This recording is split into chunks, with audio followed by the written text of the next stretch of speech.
ವೀಕ್ಷಕರೇ, ಕೀಳಂಬಿ next YouTube ಚಾನಲ್ಗೆ ನಿಮಗೆಲ್ಲ ಸ್ವಾಗತ. ಇವತ್ತು ಟೈಪ್ 1 ಡಯಾಬಿಟಿಸ್, ಸಕ್ಕರೆ ರೋಗ, ಸಿಹಿಮೂತ್ರ ರೋಗ, ಮಧುಮೇಹ ಎಲ್ಲ ಕರಿತೀವಲ್ಲ, ಇದರ ಬಗ್ಗೆ ನಾವು ಹೆಚ್ಚು ಮಾಹಿತಿಯನ್ನು ಮಾಡ್ಕೊಳ್ಬೇಕಾಗುತ್ತೆ. ಯಾಕೆಂದರೆ ಟೈಪ್ 1, ಟೈಪ್ 2 ಮತ್ತು ಗರ್ಭಿಣಿಯಲ್ಲಿ ಬರ್ತಕ್ಕಂಥ ಮಧುಮೇಹದ ತೊಂದರೆ ಇದ್ರ ಬಗ್ಗೆ ಎಷ್ಟು ತಿಳ್ಕೊಂಡ್ರು ಕೂಡ ಸಾಲದು. ಇವತ್ತು ಮುಖ್ಯವಾಗಿ ಟೈಪ್ 1 ಬಗ್ಗೆ, ಅದರ ಕಾರಣಗಳು, ಚಿಕಿತ್ಸೆಗಳು ಮತ್ತು ಮಿಕ್ಕೆಲ್ಲ ಏನೇನು ಮಾಹಿತಿಗಳನ್ನು ಬೇಕು ಇವತ್ತು ನಮಗೆ ಶಿವಮೊಗ್ಗದ ಲಕ್ಷ್ಮೀ ನರ್ಸಿಂಗ್ ಹೋಮ್ನ ನುರಿತ ವೈದ್ಯರಾದ ಡಾಕ್ಟರ್ KR ರವೀಶ್ ಇದ್ದಾರೆ. ಅವರಿಂದ ಮಾಹಿತಿ ಮಾಡ್ಕೊಳ್ಳೋಣ. ನಮಸ್ಕಾರ ಡಾಕ್ಟ್ರೆ. ನಮಸ್ತೆ. ಮೊದಲಿಗೆ ನಮ್ಮ ವೀಕ್ಷಕರಿಗೆ ಮತ್ತೊಮ್ಮೆ ಹೇಳಬೇಕು, ಈಗ ಆ ಸಕ್ಕರೆಯ ಪ್ರಮಾಣ ಖಾಲಿ ಹೊಟ್ಟೆಯಲ್ಲಿ ಮುಂಚೆ ಎಷ್ಟಿರಬೇಕು, ನಂತರ ಎಷ್ಟಿರಬೇಕು, ದಯವಿಟ್ಟು ಒಂಚೂರು ಅದರ ಬಗ್ಗೆ ಹೇಳಿ. ಹೌದು, ಇದನ್ನು ಪದೇ ಪದೇ ನಾವು ಹೇಳ್ತಾನೆ ಇರ್ತೇವೆ. ಪದೇ ಪದೇ ಹೇಳುವುದರ ಉದ್ದೇಶ ಮಧುಮೇಹದ ಚಿಕಿತ್ಸೆಯಲ್ಲಿ ಅದು ಆಚರಣೆಗೆ ಬರಲಿ ಅಂತ. ಖಾಲಿ ಹೊಟ್ಟೆಯಲ್ಲಿ 120 ಅಥವಾ 130 ಮಿಲಿಗ್ರಾಮ್ನ ಒಳಗೆ ಇಟ್ಕೊಳ್ಬೇಕು. ಅದರ ಆಜುಬಾಜಿನಲ್ಲಿ 50 ಮಿಲಿಗ್ರಾಮ್ ಎಲ್ಲ ದಿನದಲ್ಲೂ ವೇರಿಯೇಷನ್ ಇರ್ತದೆ. ಆಹಾರ ಸೇವನೆಯ 2 ಗಂಟೆಯಲ್ಲಿ ರಕ್ತದ ಗ್ಲೂಕೋಸ್ ಪ್ರಮಾಣ 180, 160 ಇದ್ರೂ ಬಹಳ ಒಳ್ಳೆಯದು. ಹಾಗೆ HbA1c ಅಂತ ಹೇಳ್ತೀವಿ, 3 ತಿಂಗಳ ರಕ್ತದ ಸರಾಸರಿ ಗ್ಲೂಕೋಸ್ ಮಟ್ಟ, ಇದನ್ನ 7ರ ಹತ್ತಿರ, ಸ್ವಲ್ಪ ವಯಸ್ಸಾದವರು 30, 40, 50 ವರ್ಷದ ಮೇಲ್ಪಟ್ಟವರು 7-7.5ವರೆಗೆ ಇಟ್ಕೋಬಹುದು. 7 ಇದ್ದಷ್ಟು ಅದು ಅನುಕೂಲ. ವೀಕ್ಷಕರೇ, ಇದನ್ನ ದಯವಿಟ್ಟು ನೆನ್ಪಿಟ್ಕೊಳ್ಳಿ. ಸ್ನೇಹಿತರಿಗೆ ಹೇಳಿ, ಮಧುಮೇಹ ಪೀಡಿತರಿಗೆ ಹೇಳಿ, ಯಾವುದೇ ರೀತಿ ಆತಂಕ ಪಡೋದು ಬೇಡ ಅನ್ನೋ ದೃಷ್ಟಿಯಿಂದ ಮತ್ತೊಮ್ಮೆ ನಾವು ಡಾಕ್ಟರ್ ಮುಖಾಂತರ ಇದನ್ನ ನಾವು ಕೇಳೋಣ ಆಯ್ತು. ಈಗ ಡಾಕ್ಟ್ರೇ, ಟೈಪ್ 1 ಬಗ್ಗೆ, ಈ ಸಕ್ಕರೆ ಕಾಯಿಲೆ ಚಿಕಿತ್ಸೆಗಳ ಬಗ್ಗೆ ಸ್ವಲ್ಪ ತಿಳಿಸ್ಕೊಡಿ ನಮಗೆ. ಟೈಪ್ 1 ಮಧುಮೇಹ ಒಟ್ಟಾರೆ ಮಧುಮೇಹದಲ್ಲಿ 5ರಿಂದ 10% ಇದೆ. ಇದರಲ್ಲಿ ನಾವು ವಿಶ್ವದಲ್ಲಿ 2ನೇ ಸ್ಥಾನದಲ್ಲಿದ್ದೇವೆ. ಅಮೆರಿಕ ದೇಶ ಮೊದಲ ಸ್ಥಾನದಲ್ಲಿದೆ. ಇದರಲ್ಲಿ ಬೀಟಾ ಜೀವಕೋಶಗಳು, ಇನ್ಸುಲಿನ್ ಉತ್ಪಾದಿಸುವ ಬೀಟಾ ಜೀವಕೋಶಗಳು ಈಗಾಗಲೇ ನಾಶವಾಗಿರುವುದರಿಂದ ಇನ್ಸುಲಿನ್ ದೇಹದಲ್ಲಿ ಉತ್ಪತ್ತಿನೇ ಆಗೋದಿಲ್ಲ. ಬೀಟಾ ಜೀವಕೋಶಗಳು ಇಲ್ಲ, ಇನ್ಸುಲಿನ್ ಉತ್ಪತ್ತಿ ಆಗೋದಿಲ್ಲ. ಹಾಗಾಗಿ ಟೈಪ್ 1 ಮಧುಮೇಹಿ ಜೀವನ ಪರ್ಯಂತ ಇನ್ಸುಲಿನ್ ಚಿಕಿತ್ಸೆಯನ್ನೇ ಅವಲಂಬಿಸಬೇಕಾಗ್ತದೆ.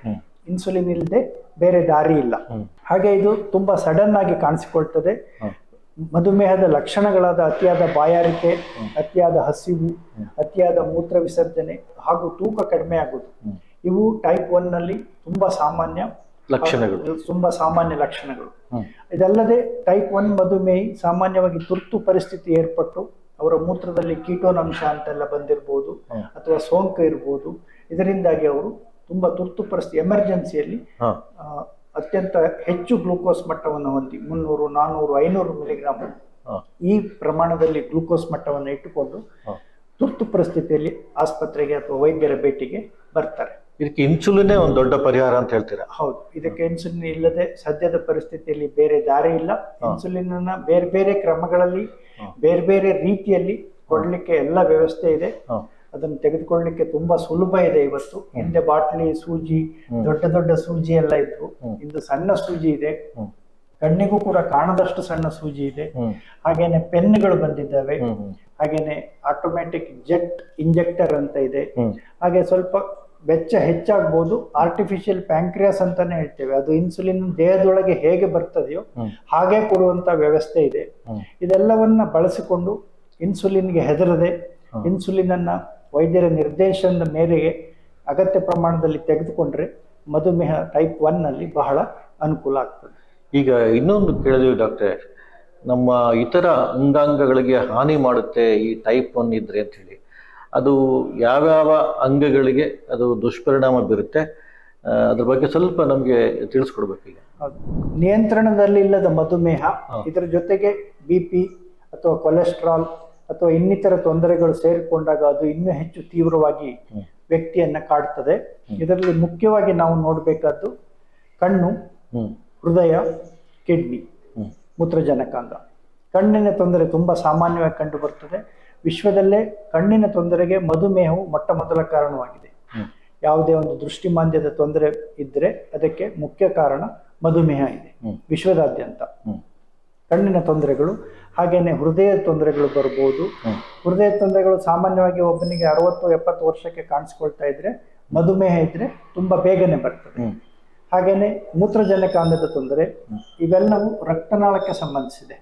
ಸಣ್ಣ ಸಣ್ಣ ರಕ್ತನಾಳಗಳು ತೊಂದರೆಗೆ ಒಳಪಟ್ಟು ಅದರಿಂದಾಗಿ ಆಯಾ ಅಂಗಗಳು ಕೆಲಸ ಮಾಡದೆ ವ್ಯಕ್ತಿಯ ಆರೋಗ್ಯದ ಮೇಲೆ ವ್ಯತಿರಿಕ್ತ ಪರಿಣಾಮ ಬೀಳ್ತದೆ. ಹಾಗೆ ನರಗಳ ಮೇಲೆ ತೊಂದರೆ ಆದಾಗ ಸಹ ಸಣ್ಣ ಸಣ್ಣ ರಕ್ತನಾಳಗಳಿಂದ ಕಟ್ಟಿಕೊಂಡು ನರಗಳಿಗೆ ತೊಂದರೆ ಆಗ್ತದೆ. ಒಟ್ಟಾರೆಯಾಗಿ ಈ 4 ಅಂಗಗಳನ್ನ ಕಣ್ಣು, ಹೃದಯ, ಮೂತ್ರಜನಕಾಂಗ, ನರಮಂಡಲ ಇದನ್ನ ಮಧುಮೇಹ ತುಂಬಾ ಬಾಧಿಸ್ತದೆ. ಇದು ಅಲ್ಲದೇನೆ ಜೊತೆಗೆ ಕೊಲೆಸ್ಟ್ರಾಲ್ ತೊಂದರೆಗಳು ತುಂಬಾ ವ್ಯಾಪಕವಾಗಿ ಕಾಣಿಸಿಕೊಳ್ತವೆ. ಪಿತ್ತಜನಕಾಂಗ ಈ ಲಿವರ್ ಬಗ್ಗೆ ಕೂಡ ತಾವು ಪ್ರಸ್ತಾಪ ಮಾಡ್ತಾ ಇದ್ರಿ, ಅದು ಹೇಗೆ ನಮಗೆ ಹಾನಿ ಮಾಡುತ್ತೆ ಅಂತ? ಮಧುಮೇಹದಲ್ಲಿ ಮೆಟಬಾಲಿಕ್ ಡಿಸೀಸ್ ಅಂತ ಹೇಳ್ತೇವೆ. ಈ ಮೆಟಬಾಲಿಸಮ್ ಎಲ್ಲ ನಡೆಯುವುದು ಲಿವರ್ನಲ್ಲಿ ಅಥವಾ ಪಿತ್ತಜನಕಾಂಗದಲ್ಲಿ.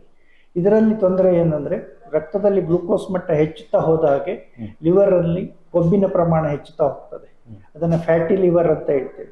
ಇದು ಮುಂದೆ ಲಿವರ್ನ ತೊಂದರೆಗೆ ಕಾರಣವಾಗ್ತದೆ, ಲಿವರ್ ಫೇಲ್ಯೂರ್ಗೂ ಕಾರಣ ಆಗ್ಬೋದು. ಅಂದ್ರೆ ಸಿರೋಸಿಸ್ ಆಫ್ ಲಿವರ್ ಅಂತ ಹೇಳ್ತೇವೆ. ಮೊದಲು ಅದು ಕೊಬ್ಬು ತುಂಬಿ ದೊಡ್ಡಾಗ್ತಾ ಹೋಗ್ತದೆ, ಕಾಲಕ್ರಮದಲ್ಲಿ ಶ್ರಿಂಕ್ ಆಗ್ತದೆ, ಅಂದ್ರೆ ಸಣ್ಣದಾಗ್ತಾ ಹೋಗ್ತದೆ. ಲಿವರ್ ತನ್ನ ಕೆಲಸವನ್ನು ಮಾಡಲಿಕ್ಕೆ ಅಸಮರ್ಥ ಆಗ್ಬಿಡುತ್ತೆ. ಅಸಮರ್ಥ. ಈಗ ಈ ಎಲ್ಲ ಅಂಗಾಂಗಗಳು ಫೇಲ್ಯೂರ್ ಆಗ್ತಾ ಇದೆ, ಅದಕ್ಕೆ ಮಧುಮೇಹ ಕಾಡಿದೆ ಅಂತ ಗೊತ್ತಾಗಲ್ಬೇಕಂದ್ರೆ ನೀವು ಪತ್ತೆ ಹಚ್ಚಬೇಕು. ಏನೇನು ಕ್ರಮಗಳನ್ನು ಅನುಸರಿಸ್ತಾರೆ? ಕಣ್ಣಾಗ್ಬೋದು, ಹೃದಯ ಆಗ್ಬೋದು, ಕಿಡ್ನಿ ಆಗ್ಬೋದು, ಅಥವಾ ಲಿವರ್ ಆಗ್ಬೋದು. ಹೌದು, ಇದಕ್ಕೆಲ್ಲ ನಿಯಮಿತವಾಗಿ ಪರೀಕ್ಷೆಗಳು ನಡೀತಾನೆ ಇರ್ತವೆ. ರೋಗಿ ತನ್ನ ನಿಗದಿತ ಭೇಟಿಗೆ ಬಂದಾಗ ವರ್ಷಕ್ಕೊಮ್ಮೆ ಆದ್ರೂ ಕಣ್ಣಿನ ಪರೀಕ್ಷೆಯನ್ನ ವೈದ್ಯರ ಬಳಿ ಮಾಡಿಸ್ಕೊಳ್ಬೇಕು. ಇದು ಕನ್ನಡಕಕ್ಕೆ ಮಾತ್ರ ಅಲ್ಲ, ಕನ್ನಡಕ ಪವರ್ಗೆ ಇರ್ತದೆ. ಪವರ್ ಜಾಸ್ತಿ ಇದ್ರೆ ಕೊಡ್ತಾರೆ, ಇಲ್ಲ ಚೇಂಜ್ ಮಾಡ್ತಾರೆ. ಆದ್ರೆ ಕಣ್ಣಿನಲ್ಲಿ ರೆಟಿನೋಪತಿ ಅಂತ ಆಗ್ತದೆ.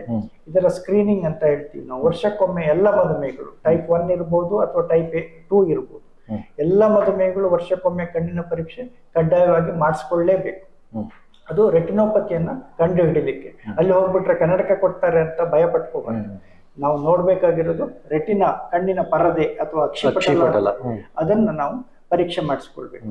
ಹಾಗೆ ಹೃದಯ ಸಂಬಂಧಿ ಕೌಟುಂಬಿಕ ಹಿನ್ನೆಲೆ ಇದ್ರೆ ಅಥವಾ ರಕ್ತದೊತ್ತಡ ಇದ್ರೆ, ಕೊಲೆಸ್ಟ್ರಾಲ್ ಇದ್ರೆ, ಅಥವಾ ಕುಟುಂಬದಲ್ಲಿ ಯಾರಿಗಾದ್ರೂ ಈ ತೊಂದರೆಗಳು ಇದ್ದಾಗ ಅವರು ವರ್ಷಕ್ಕೊಮ್ಮೆ ಆದ್ರೂ ವೈದ್ಯರ ಸಲಹೆ ಮೇರೆಗೆ ಕನಿಷ್ಠ ಒಂದು ECG, ಅಗತ್ಯ ಬಿದ್ದಲ್ಲಿ ಬೇರೆ ಪರೀಕ್ಷೆಗಳು, ಅವರಿಗೆ ಏನಾದ್ರು ಶ್ರಮ ಆಗ್ತಾ ಇದ್ರೆ, ನಡೆದ್ರೆ, ಮೆಟ್ಲು ಹತ್ತಿದ್ರೆ, ಏದುಸಿರು ಬರ್ತಾ ಇದ್ರೆ, ಬೇರೆ ಬೇರೆ ಪರೀಕ್ಷೆಗಳಿದ್ದಾವೆ. ಟ್ರೆಡ್ಮಿಲ್ ಟೆಸ್ಟ್ ಅಂತ ಇದೆ, ಇಕೋ ಅಂತ ಇದೆ. ಅದನ್ನೆಲ್ಲ ಅಗತ್ಯವಿದ್ದಲ್ಲಿ ವೈದ್ಯರ ಸಲಹೆ ಮೇರೆಗೆ ಮಾಡಿಸ್ಕೊಳ್ಬೇಕು. ಪತ್ತೆ ಹಚ್ಚುತ್ತೀರ ಅದನ್ನ?